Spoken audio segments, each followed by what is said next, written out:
মতো বাংলাদেশে প্রদান করা হলো হুজুহু পদক।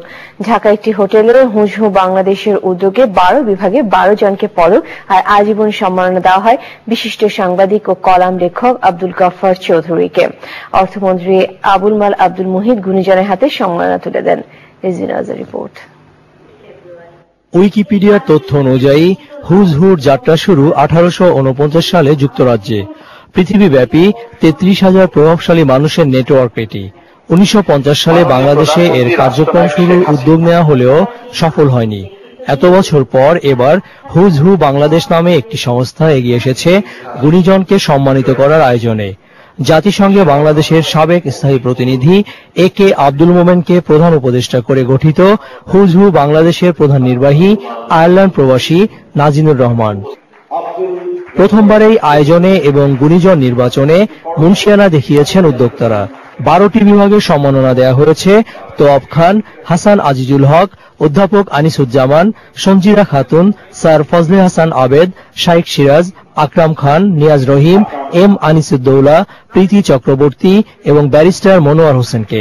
সকল সম্মাননায় কিছু না কিছু প্রেরণা জুগিয়ে থাকে ভালো কাজ করার, সামনে দেখে এগিয়ে যাওয়ার। যে কাজ আমি করি সেটা আমার নিজের প্রয়োজনে করি, কোথাও থেকে সম্মাননা লাভের জন্য আমি কখনোই করি, সেই জন্যই আমি কোথাও যাই না। এবং ভবিষ্যতে হুজহু বাংলাদেশের ভবিষ্যৎ প্রজন্মের বিশিষ্ট জনকে পুরস্কৃত করবেন এবং আমাদের নতুন প্রজন্মকে সামাজিক, রাজনৈতিক, শিক্ষা, সংস্কৃতি সর্বক্ষেত্রে অবদান রাখার জন্য অনুপ্রাণিত করবেন এই আশা রাখি। স্বীকৃতি ভালো কাজের অনুপ্রেরণা যোগাবে, এভাবেই তাৎক্ষণিক প্রতিক্রিয়া জানান পদকপ্রাপ্তরা।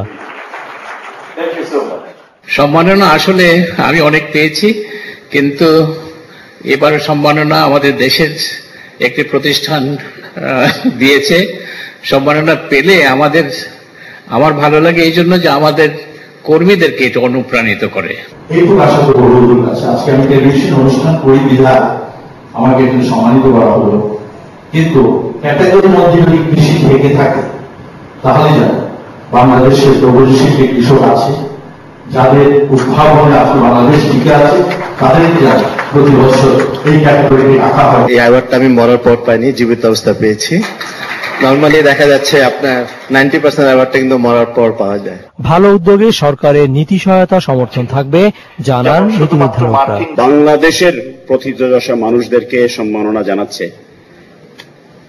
এটা যারা পুরস্কৃত হয়েছেন, সম্মানিত হয়েছেন, তাদের জন্য যেরকম গর্বের, আমাদের নতুন প্রজন্মের জন্য, বাংলাদেশের জন্য গর্বের এই বিষয়টি। যাদের আজকে আমরা সম্মান দিলাম তারা সকলে আমাদের দেশের সম্মানী ব্যক্তি এবং তাদের এটা পাওনা।